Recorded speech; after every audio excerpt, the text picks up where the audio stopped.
Hey guys, welcome to my channel Jaya travel vlogs. അപ്പോൾ ഇന്ന് ഞാൻ പോകുന്നത് ആക്കുളം ടൂറിസ്റ്റ് വില്ലേജിലോട്ടാണ്. അപ്പോൾ ഇപ്പോൾ ഞാൻ ടൂറിസ്റ്റ് വില്ലേജിൻ്റെ അവിടെ എത്തിയിട്ടുണ്ട്. അപ്പോൾ വണ്ടിയൊക്കെ പാർക്ക് ചെയ്തിട്ട് അകത്തോട്ട് പോവുകയാണ്. ആൻഡ് അകത്തോട്ട് പോയതിന് ശേഷം അവിടുത്തെ വിശേഷങ്ങളും കാര്യങ്ങളും ഒക്കെ ഞാൻ നിങ്ങൾക്ക് കാണിച്ചു തരാം.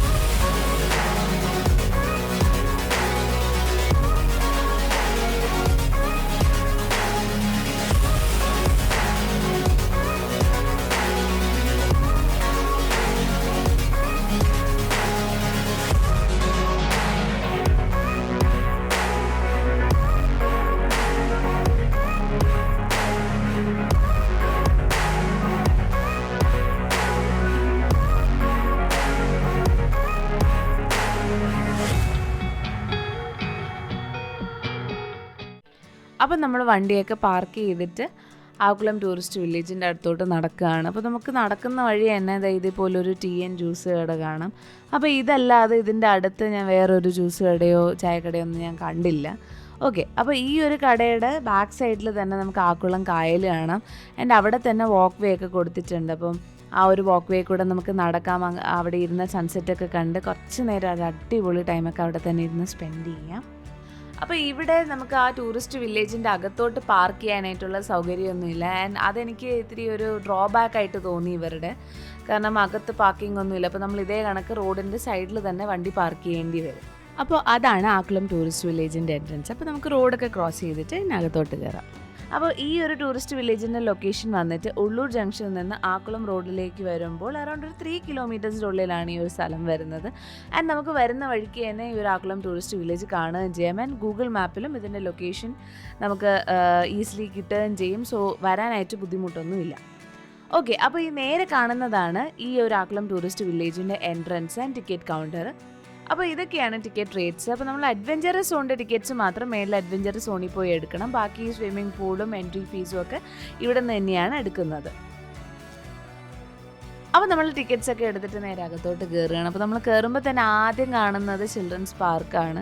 അപ്പോൾ ചിൽഡ്രൻസ് പാർക്കിൻ്റെ അകത്ത് നമുക്ക് കുട്ടികളുടെ ട്രെയിൻ കാണാം. പിന്നെ ഒരുപാട് വെറൈറ്റീസ് ഓഫ് കളിക്കുന്ന സംഭവങ്ങളൊക്കെ കുട്ടികൾക്ക് വേണ്ടിയിട്ട് അവരിവിടെ പ്രൊവൈഡ് ചെയ്തിട്ടുണ്ട്. ആൻഡ് ഈ ഒരു സംഭവം വന്നിട്ട് സിപ്പ് ലൈൻ വന്ന് ഇറങ്ങുന്ന ഒരു ടവറാണിത്. ആൻഡ് ഇവിടെ തന്നെ കുട്ടികൾക്ക് മാത്രമേ ഈ ഒരു എക്യുപ്മെൻറ്റ്സ് യൂസ് ചെയ്യാനായിട്ടുള്ള പെർമിഷനുള്ളൂ. ബാക്കി വലിയവർ കുട്ടികൾ കളിക്കുന്നത് ആസ്വദിച്ച് നിൽക്കാനായിട്ടേ പറ്റത്തുള്ളൂ. അപ്പോൾ ഈ കാണുന്ന ഈ വഴി കൂടെയാണ് ട്രെയിനൊക്കെ പാസ് ചെയ്ത് പോകുന്നത്. ആൻഡ് എനിക്ക് ഏറ്റവും കാച്ചിങ് ആയിട്ട് തോന്നിയത് ഈ ഒരു മെയിൽ ബോക്സ് ആകൃതിയിൽ ചെയ്തിരിക്കുന്ന വേസ്റ്റ് ബിന്നാണ്. ശരിക്കും നമ്മൾ ഇവിടെയൊക്കെ വൃത്തിയാക്കി വെക്കാനായിട്ട് ഒരു ഇന്നോവേറ്റീവ് ഐഡിയ ആയിട്ട് അവർ ചെയ്തിരിക്കുന്നത് എനിക്ക് നന്നായിട്ട് ഇഷ്ടപ്പെട്ടു. അപ്പോൾ ഇവിടെ വരുന്നവർ വേസ്റ്റൊക്കെ തറയിലിടാതെ ഈ ഒരു ബോക്സിനകത്ത് ഇട്ടാൽ നല്ലതായിരിക്കും. അപ്പോൾ നമ്മൾ മുന്നോട്ട് നടക്കുമ്പോൾ തന്നെ ഇവിടെ റൈറ്റ് സൈഡിലൊരു ഷെഡ് പോലെ കെട്ടിയിട്ടിട്ടുണ്ട്. സോ വെയിലൊന്നും അടിക്കാതെ തണലത്ത് ഇവിടെ ഇരുന്ന് കുട്ടികളൊക്കെ കളിക്കുന്നതും എല്ലാ കാര്യങ്ങളൊക്കെ ഇവിടെ ഇരുന്ന് കണ്ട് ആസ്വദിക്കാവുന്നതാണ്.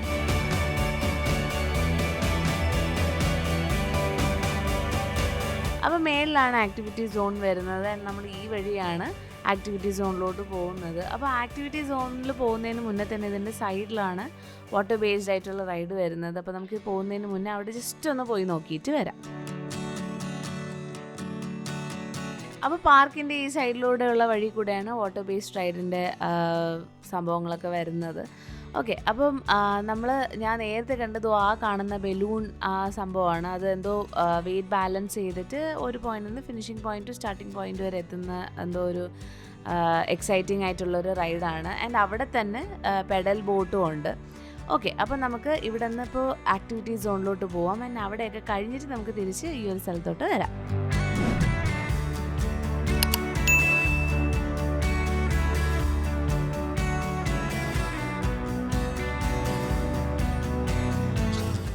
അപ്പോൾ ഇതുവഴിയാണ് നമ്മൾ ആക്ടിവിറ്റി സോണിലോട്ട് പോകുന്നത്. കുറച്ച് പടികളും കാര്യങ്ങളൊക്കെ കയറിയിട്ട് മുകളിലോട്ടാണ് ആക്ടിവിറ്റി സോൺ വരുന്നത്. ഇവിടെ താഴെ കംപ്ലീറ്റ്ലി പാർക്കാണ്, ചിൽഡ്രൻസ് പാർക്കൊക്കെയാണ്. ഓക്കെ, അപ്പം നമുക്കിനി ആക്ടിവിറ്റി സോണിൽ പോകാം. അപ്പോൾ പോകുന്ന വഴിക്ക് എന്നതാ ഇതുപോലെ ഒരു ഫോട്ടോ സ്പോട്ടുണ്ട്, I love Akkulam tourist village എന്നൊക്കെ പറഞ്ഞിട്ട്. അപ്പോൾ അത് കഴിഞ്ഞിട്ട് ഈ വഴിയാണ് നമ്മൾ മേലോട്ട് പോകുന്നത്.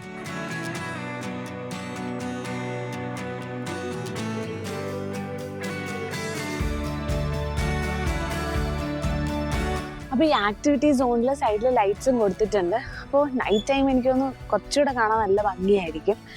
ഇപ്പം തന്നെ ഈ നല്ലൊരു ഗ്രീനറി സറൗണ്ടിങ് ഒക്കെ ആയിട്ട് മുകളിലോട്ട് പോകാൻ കാണാൻ നല്ല രസമുണ്ട്. സോ നൈറ്റ് ആകുമ്പോൾ കുറച്ചുകൂടെ നല്ല രസമായിരിക്കും ലൈറ്റ്സ് ഒക്കെ വന്നിട്ട്. ഓക്കെ, അപ്പോൾ നമ്മൾ ഓൾമോസ്റ്റ് മുകളിൽ എത്താറായി.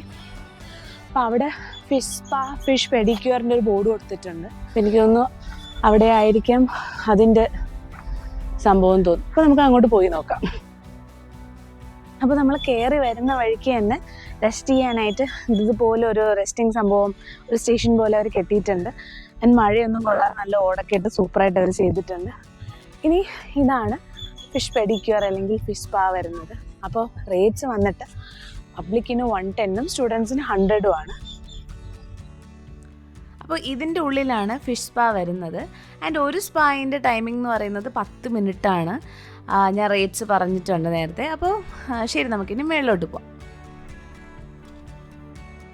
സോ ഫൈനലി കുറച്ചധികം പടികളൊക്കെ കയറി നമ്മളവിടെ ആക്ടിവിറ്റി സോണിൽ എത്തിയിരിക്കുകയാണ്. ശരിക്കും നല്ല ബ്യൂട്ടിഫുൾ ആയിട്ട് അവർ ചെയ്തിട്ടുണ്ട്.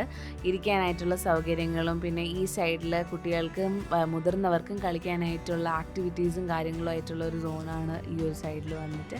ഓക്കെ, അപ്പോൾ നമുക്കിനി കുറച്ചുകൂടെ മുന്നോട്ട് നടന്നു നോക്കാം. ആൻഡ് അവിടെ എന്തൊക്കെയുണ്ടെന്നുള്ളത് നടന്നു നോക്കാം. പിന്നെ ഇവിടെ നിന്ന് തന്നെ എനിക്ക് ഗ്ലാസ് ബ്രിഡ്ജൊക്കെ കാണാം. അപ്പോൾ ഇതാണ് ആക്കുളം ഗ്ലാസ് ബ്രിഡ്ജ്. അപ്പോൾ ഇത് കറൻ്റ്ലി ഓപ്പൺ ആയിട്ടില്ല. ആൻഡ് ഇവിടെയാണ് സോഫ്റ്റ് പ്ലേ, അതായത് കുട്ടികൾക്ക് കളിക്കാനായിട്ടുള്ള ചെറിയ ഇൻഡോർ ഗെയിംസ് ഒക്കെ ഉള്ളത്. പിന്നെ അവിടെ ഒരു തിയേറ്റർ ഉണ്ട്. അപ്പോൾ ആ സൈഡിലൊരു തിയേറ്റർ ഉണ്ട്. ആൻഡ് ഇവിടെയാണ് എനിക്കൊന്നും മറ്റേ ബഞ്ചി ജമ്പിങ്, സ്കൈ റോപ്പിംഗ് അങ്ങനത്തെ സംഭവങ്ങളൊക്കെയാണ് ഇവിടെ നടക്കുന്നത്. ഇതും ഒരു അടിപൊളി ഫോട്ടോ സ്പോട്ടാണ്. അകത്ത് വെച്ച് ഞാൻ ഗൂഗിളിൽ എടുത്ത റിവ്യൂ നോക്കിയപ്പോഴും ഒരുപാട് പേര് അടിപൊളി ഫോട്ടോസ് ഇതിൻ്റെ അകത്ത് വെച്ച് കണ്ടു. സോ അതൊരു അടിപൊളി ഒരു ഫോട്ടോ സ്പോട്ടാണ്. അപ്പോൾ ഇത് കഴിഞ്ഞിട്ട് ഏത് വഴി കൂടി ആ താഴെ ഇറങ്ങുന്നത് കണ്ടുപിടിക്കണം. ഓക്കെ, അപ്പോൾ ഇവിടെ വലുതായിട്ട് അതായത് ഗെയിംസും കാര്യങ്ങളൊക്കെ കളിക്കാൻ താല്പര്യമുള്ളവർക്കും അല്ലെങ്കിൽ സ്കൈ റോപ്പിംഗ് ഒക്കെ ചെയ്യാൻ താല്പര്യമുള്ളവർക്കും ഇത് ഈ ഒരു ഏരിയ നന്നായിട്ട് യൂട്ടിലൈസ് ചെയ്യാവുന്നതാണ്. അപ്പോൾ ഗൈസ്, നമ്മൾ ഈ ആക്ടിവിറ്റി സോണിൽ കയറി ഈ സ്കൈ റോപ്പിങ്ങിൻ്റെ ഒക്കെ ആ സൈഡിലെത്തുമ്പോൾ തന്നെ ഈ ഒരു ഫോട്ടോ എടുക്കുന്ന ഈ അടിപൊളി സാധനം കാണാം. അപ്പോൾ ഞാൻ ഗൂഗിൾ റിവ്യൂസ് കണ്ടപ്പോൾ അതുമായിട്ട് നല്ല ഫോട്ടോസ് എടുത്തിട്ടുണ്ട്. ആൻഡ് ഇതിൻ്റെ അകത്ത് നിന്ന് തന്നെ നമുക്ക് ആ സൈഡിൽ ഇതിൻ്റെ അകത്ത് നിൽക്കുമ്പോഴത്തേക്കും തന്നെ നമുക്ക് അവിടെ ഒരു സ്വിമ്മിംഗ് പൂളും കാര്യങ്ങളും ഒക്കെ നമുക്ക് ഇവിടെ നിന്ന് തന്നെ കാണാം. ആൻഡ് താഴെ വാട്ടർ ബേസ്ഡ് ആയിട്ടുള്ള എല്ലാ ആക്ടിവിറ്റീസും ഇവിടെ നിന്ന് തന്നെ നല്ലൊരു അടിപൊളി സ്കൈ വ്യൂ കിട്ടും നമുക്ക്. ഓക്കെ, അപ്പോൾ നമ്മൾ താഴെ നിൽക്കുമ്പോൾ ഐ ലവ് ട്രിവാൻഡ്രം എന്ന് കാണുന്ന ആ ബോർഡ് ഇവിടെയാണോ ഉള്ളത്, അതിൻ്റെ ബാക്ക് സൈഡ് ഇവിടെയാണ്. ഓക്കെ, അപ്പോൾ ഇവിടെ നിന്നിട്ട് അടിപൊളിയായിട്ട് മുകളിലത്തെ വ്യൂ നമുക്ക് കാണാം. അപ്പോൾ ഇതാണ് സിപ്പ് ലൈൻ. അപ്പോൾ ഈ സിപ്പ് ലൈൻ്റെ എൻഡിങ് വന്നിട്ട് ഞാൻ നേരത്തെ കാണിച്ചു തന്ന ആ പാർക്കിൻ്റെ ടവറിൽ വന്നിട്ടാണ് ഇത് വന്ന് എൻഡ് ചെയ്യുന്നത്. ആൻഡ് ഇത് പാസ് ചെയ്ത് പോകുന്നത് ആ വാട്ടർ റൈഡ്സിൻ്റെ മേളിൽ കൂടെയാണ് ഈ ഒരു സിപ്പ് ലൈൻ പാസ് ചെയ്യുന്നത്. ശരിക്കും ഇതിൻ്റെ മേളിൽ നിന്ന് നോക്കുമ്പോൾ നല്ലൊരു അടിപൊളി ഏരിയൽ വ്യൂവും കിട്ടും. ആൻഡ് ഇത് കണ്ടു നിൽക്കാനും നല്ല രസമുണ്ട്. അപ്പോൾ ഈ ഒരു സിപ്പ് ലൈൻ കൂടാതെ ഇവിടെ ആ ഒരു കേബിളിൽ കൂടെ തന്നെ സൈക്കിൾ പാസ് ചെയ്യുന്ന ഒരു റൈഡും ഉണ്ട്. ശരിക്കും എനിക്കതൊരു ന്യൂ ആൻഡ് ഇന്നോവേറ്റീവ് ആയിട്ടൊരു റൈഡായിട്ട് തോന്നി. ഞാൻ ഇതുവരെ ഒരിടത്തും കണ്ടിട്ടില്ല. അപ്പോൾ ആ കാണുന്ന പ്ലെയിൻ്റെ മോഡൽ വരുന്ന ബിൽഡിങ്ങിലാണ് എയർഫോഴ്സിൻ്റെ മ്യൂസിയം വരുന്നത്. അപ്പോൾ ശരി, നമുക്കിനി ഇവിടെ നിന്ന് ഇറങ്ങിയിട്ട് അങ്ങോട്ടേക്ക് പോവാം.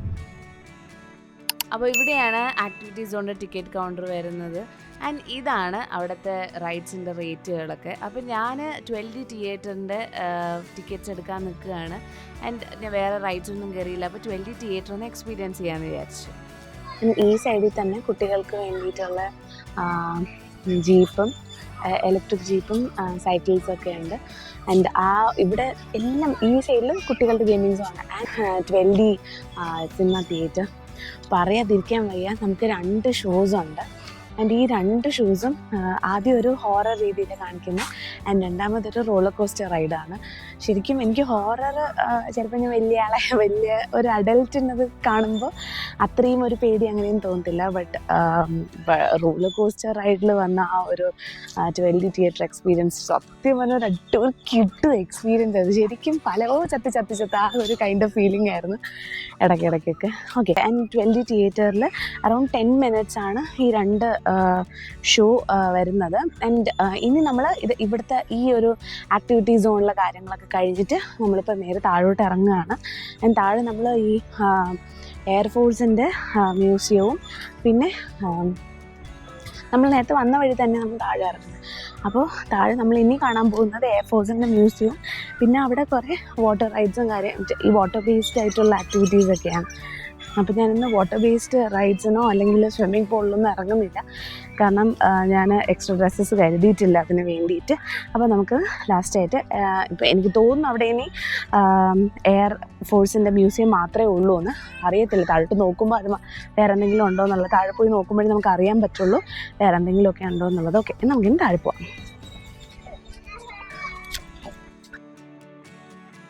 അപ്പോൾ നമ്മൾ ആദ്യം കയറി വന്ന ആ പാർക്കിൻ്റെ സൈഡിലൂടെയാണ് എയർഫോഴ്സിൻ്റെ മ്യൂസിയത്തിലോട്ട് പോകുന്ന വഴി വരുന്നത്.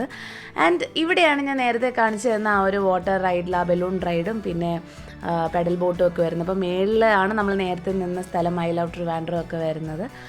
ഓക്കെ, അപ്പോൾ നമ്മൾ ഈ വഴി കൂടെ റൈറ്റ് തിരിയുന്നതാണ് ഈ പറഞ്ഞ വാട്ടർ റൈഡ്സിലോട്ട് പോകുന്ന വഴി വരുന്നത്. ആൻഡ് ഇവിടുത്തെ ടിക്കറ്റ്സ് വന്നിട്ട് നമ്മൾ എൻട്രൻസിലുള്ള ആ ടിക്കറ്റ് കൗണ്ടറിൽ നിന്ന് തന്നെയാണ് എടുക്കേണ്ടത്. അപ്പോൾ ശരി, നമ്മളിനി അടുത്ത് പോകുന്നത് എയർഫോഴ്സ് മ്യൂസിയത്തിലോട്ടാണ്. അപ്പോൾ ഈ ഒരു ഗേറ്റിൻ്റെ ഉള്ളിലാണ് ഈ ഒരു എയർഫോഴ്സ് മ്യൂസിയം വരുന്നത്. ആൻഡ് എയർഫോഴ്സ് മ്യൂസിയത്തിന് അടുത്ത് തന്നെയായിട്ട് ഒരു സ്വിമ്മിംഗ് പൂളും ഉണ്ട്. അപ്പോൾ ശരി, നമുക്കിനി മ്യൂസിയത്തിലോട്ട് പോവാം. സോ ഈ പ്ലെയിനിൻ്റെ ഷേപ്പിലിരിക്കുന്ന ബിൽഡിങ്ങിലാണ് എയർഫോഴ്സിൻ്റെ മ്യൂസിയം വരുന്നത്. അപ്പോൾ നമുക്ക് എന്തായാലും ഇതിൻ്റെ ഉള്ളിലോട്ട് കയറി നോക്കാം. അപ്പോൾ ഇവിടെ വീഡിയോസൊന്നും അലൗഡ് അല്ല, ആകെ നമുക്ക് ഫോട്ടോസ് മാത്രമേ എടുക്കാൻ പറ്റുള്ളൂ. അപ്പോൾ ഞാൻ മേളിൽ നിന്ന് മ്യൂസിയം ഒക്കെ കണ്ടിട്ട് താഴെ എത്തിയപ്പോഴത്തേക്ക് ഇവിടെ 2 ജെറ്റ് മോഡൽസും പിന്നെ അതിൻ്റെ ഒരു എൻജിനും നമുക്ക് കാണാൻ സാധിച്ചു. അപ്പോൾ ഇതേപോലത്തെ മ്യൂസിയങ്ങൾ ഉള്ളതുകൊണ്ടല്ലേ നമ്മളിതിൻ്റെയൊക്കെ ബാക്ക് എൻഡിൽ എന്താണ് നടക്കുന്നത് നമുക്ക് അറിയാൻ പറ്റുന്നത് തന്നെ. അപ്പോൾ ശരിക്കും അവർ ഇതേപോലെ കണക്ക് മ്യൂസിയംസൊക്കെ ഇനിഷ്യേറ്റ് ചെയ്ത് കൊണ്ടുവരുന്നത് എനിക്ക് നല്ലൊരു കാര്യമായിട്ടാണ് തോന്നിയിട്ടുള്ളത്. അപ്പോൾ നമ്മൾ എല്ലായിടവും ചുറ്റിക്കറങ്ങി കണ്ട് തിരിച്ച് പാർക്കിൽ തന്നെ എത്തിയിരിക്കുകയാണ്. And evening time around 5:30 to 6 between light ഉണ്ട്. സോ ലൈറ്റ്സ് ഒക്കെ ഇട്ടിട്ട് സംഭവം ഭയങ്കര സെറ്റ് ആക്കിയിട്ടുണ്ട് ഇവിടെ. ആൻഡ് ഇതാണ് ഞാൻ നേരത്തെ കാണിച്ച ആ ട്രെയിന്. അപ്പോൾ ട്രെയിന് ഇതേപോലെ റോഡിൽ കൂടെയാണ് പാസ് ചെയ്യുന്നത്. നമ്മളെ വേളി ടൂറിസ്റ്റ് വില്ലേജ് പോലെ അവിടുത്തെ ട്രെയിൻ പോലെ ട്രാക്കിൽ കൂടെയല്ല പോകുന്നത്. അപ്പോൾ ഞാൻ കുറച്ചുകൂടെ മുന്നോട്ട് പോയി ബാക്കി ലൈറ്റ്സും കാര്യങ്ങളൊക്കെ കാണിച്ചു തരാം. അപ്പോൾ ഇതാണ് ഞാൻ നേരത്തെ ഞാൻ അഡ്വഞ്ചറസ് സോണിൽ ലൈറ്റ്സ് ഒക്കെ ഇട്ട് സെറ്റാക്കും ഞാൻ പറഞ്ഞിരുന്നല്ലോ. അപ്പോൾ അതൊന്ന് കാണാനും പിന്നെ നിങ്ങളെ കൂടെ ഒന്ന് കാണിക്കാനും ജസ്റ്റ് ഒന്ന് ചുമ്മാ കയറി നോക്കുന്നതേ ഉള്ളൂ കേട്ടോ. അപ്പം ഈ ഒരു ആക്കുളം ടൂറിസ്റ്റ് വില്ലേജ് എനിക്ക് വേളി ടൂറിസ്റ്റ് വില്ലേജായിട്ട് സാമ്യം ഫീൽ ചെയ്തു.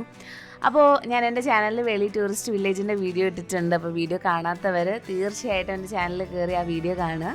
അപ്പോൾ ശരി, നമുക്കിനി പുറത്തോട്ട് ഇറങ്ങാം. സോ എല്ലായിടവും കണ്ടിട്ട് നമ്മളപ്പോൾ ആക്കുളം ടൂറിസ്റ്റ് വില്ലേജിൽ നിന്ന് പുറത്തിറങ്ങുകയാണ്. അപ്പോൾ നമ്മൾ കയറി വരുന്നതിൻ്റെ സൈഡിൽ തന്നെ ഇൻഡോർ ആൻഡ് ഔട്ട്ഡോർ പ്ലാന്റ്സ് കാണാം. ശരിക്കും നല്ല രീതിയിൽ അവർ അറേഞ്ച് ചെയ്തിട്ടുണ്ട്, കാണാനും നല്ല ഭംഗിയിൽ അവർ എല്ലാം ചെയ്തിട്ടുണ്ട്. സോ ഇത് നമുക്ക് കാണാൻ വേണ്ടി മാത്രമല്ല, ഇവിടെ നമുക്ക് പർച്ചേസ് ചെയ്യാനും പറ്റും. ആൻഡ് ബാക്കിയുള്ള സ്ഥലത്തെ റേറ്റ്സിനെ കമ്പയർ ചെയ്ത് നോക്കുകയാണെങ്കിൽ ഇത് ഇത്തിരി അഫോർഡബിൾ ആയിട്ട് എനിക്ക് തോന്നി. ഈ ഒരു ഇൻഡോർ ആൻഡ് ഔട്ട്ഡോർ പ്ലാന്റ് കണ്ടിന്യൂഷനായിട്ട് അതിൻ്റെ ഓപ്പോസിറ്റ് സൈഡിൽ കുറച്ചുകൂടെ മുന്നോട്ട് നടന്നാൽ നമുക്ക് കാണാൻ സാധിക്കും. ശരിക്കും ഇവിടെ കുറച്ച് പീസസേ ഉള്ളൂ ചെടികളുടെ, അകത്തോട്ട് കുറച്ചധികം വെറൈറ്റീസ് ഓഫ് ചെടികളുണ്ട്. ശരിക്കും നമുക്ക് ഇഷ്ടപ്പെടുകയും ചെയ്യും അത്.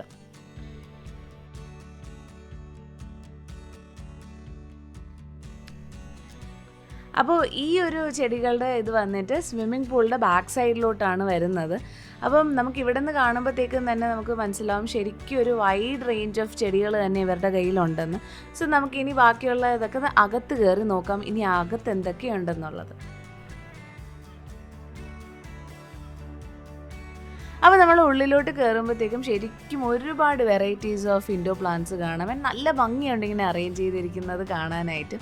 എനിക്കിതിൽ കാക്ടസിൻ്റെ പേരല്ലാതെ വേറെ ചെടികളുടെ പേരൊന്നും അറിയത്തില്ല. അപ്പോൾ നിങ്ങൾക്ക് അറിയാമെന്നുണ്ടെങ്കിൽ ഉറപ്പായിട്ട് നിങ്ങൾ കമൻറ്റ് ബോക്സിൽ കമൻറ്റ് ചെയ്യണം കേട്ടോ.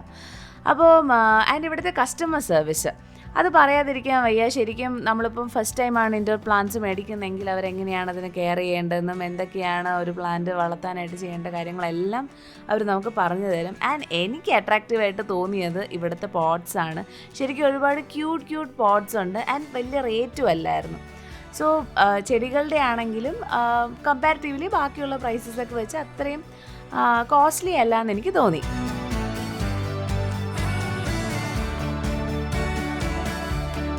അപ്പോൾ ഇതൊക്കെയാണ് ആക്കുളം ടൂറിസ്റ്റ് വില്ലേജിൽ കാണാനുള്ളത്. ആൻഡ് ആദ്യം നമ്മൾ കയറി വരുമ്പോഴത്തേക്കും ചിൽഡ്രൻസ് പാർക്കാണ്. പിന്നെ അത് കഴിഞ്ഞിട്ട് നമ്മൾ പടി കയറി അഡ്വഞ്ചർ സോണിലോട്ട് പോകുമ്പോൾ അവിടെ സിപ്പ് ലൈൻ, പിന്നെ സിപ്പ് ലൈനിൽ തന്നെ സൈക്കിൾ പോകുന്ന ഒരു റൈഡ്, പിന്നെ 2D തിയേറ്റർ, പിന്നെ കുട്ടികൾക്കായിട്ടുള്ള കുഞ്ഞു ഓരോ അഡ്വഞ്ചേഴ്സ് റൈഡും അങ്ങനത്തെ കുറേ കുട്ടികൾക്കായിട്ടുള്ള കുറച്ച് സംഭവങ്ങളൊക്കെ ഉണ്ട്. പിന്നെ അത് കഴിഞ്ഞിട്ട് താഴെയാണ് വാട്ടർ ബേസ്ഡ് ആയിട്ടുള്ള റൈഡ്സ് ഒക്കെ, ഈ ഒരു ബലൂണിൽ ഇങ്ങനെ ബാലൻസ് ചെയ്ത് നടക്കുന്നതും പെഡസ്റ്റൽ ബോട്ടും ഒക്കെ, ബോട്ടിംഗ് ഒക്കെ ഇവിടെയാണുള്ളത്. അതിൻ്റെ അടുത്ത് തന്നെ എയർഫോഴ്സിൻ്റെ ഒരു മ്യൂസിയം ഉണ്ട്. ഒരു കാണേണ്ട ഒരു മ്യൂസിയം തന്നെയാണത്. അപ്പോൾ ആൻഡ് ഈ എയർഫോഴ്സ് മ്യൂസിയത്തിൻ്റെ തൊട്ട് താഴെ വരുമ്പോഴത്തേക്കുമാണ് സ്വിമ്മിംഗ് പൂൾ ഉള്ളത്. അപ്പോൾ ഞാൻ സ്വിമ്മിംഗ് പൂളിൻ്റെ ഫ്രണ്ടിലാണ് ഇരിക്കുന്നത്. ശരിക്കും അതിൻ്റെ അകത്ത് എല്ലാവരും കിടന്ന് എൻജോയ് ചെയ്യുകയാണ്. അപ്പം ഞാൻ എക്സ്ട്രാ ക്ലോത്ത് എടുക്കാത്തത് കൊണ്ട് സ്വിമ്മിംഗ് പൂളിലൊന്നും ഇറങ്ങിയില്ല. അപ്പോൾ നെക്സ്റ്റ് ടൈം വരുമ്പോൾ ഉറപ്പായിട്ടും ഞാൻ ഫുൾ പ്രിപ്പയർഡ് ആയിട്ടായിരിക്കും വരുന്നത്. ഒരിക്കലെങ്കിലും ഫാമിലി ആയിട്ടോ ഫ്രണ്ട്സ് ആയിട്ടോ അല്ലെങ്കിൽ സോളോ ആയിട്ടോ ഒന്ന് വന്ന് കാണേണ്ട ഒരു അടിപൊളി സ്ഥലമാണ് ആക്കുളം ടൂറിസ്റ്റ് വില്ലേജ്. പിന്നെ ഞാൻ പേഴ്സണലി വെയിറ്റ് ചെയ്യുന്നത് ഈ ഒരു ഗ്ലാസ് ബ്രിഡ്ജിൻ്റെ ഓപ്പണിങ്ങിന് വേണ്ടിയിട്ടാണ്. ശരിക്കും നമുക്കിങ്ങനെ നോക്കി പോകാനേ പറ്റത്തുള്ളൂ, കാരണം ഇപ്പോഴും ഓപ്പൺ ആയിട്ടില്ല, എന്തോ ഒരു ടെക്നിക്കൽ റീസൺസ് കാരണം. ഓക്കെ, അപ്പോൾ അത് പെട്ടെന്ന് തന്നെ തുറക്കട്ടെ എന്ന് വിഷ് ചെയ്യാണ്. അപ്പോൾ ഇന്നത്തെ വ്ളോഗ് ഇവിടെ എൻഡ് ചെയ്യാണ്. അപ്പോൾ ഇത്രയൊക്കെ ഉള്ളൂ ആക്കുളം ബ്രിഡ്ജ്. ഉറപ്പായിട്ട് നിങ്ങൾ വന്ന് ഈ പ്ലേസ് വിസിറ്റ് ചെയ്യുക. അപ്പോൾ വീഡിയോ ഇഷ്ടപ്പെട്ടെങ്കിൽ please do like, share and subscribe. അപ്പോൾ ശരി, ഓക്കെ, ബൈ.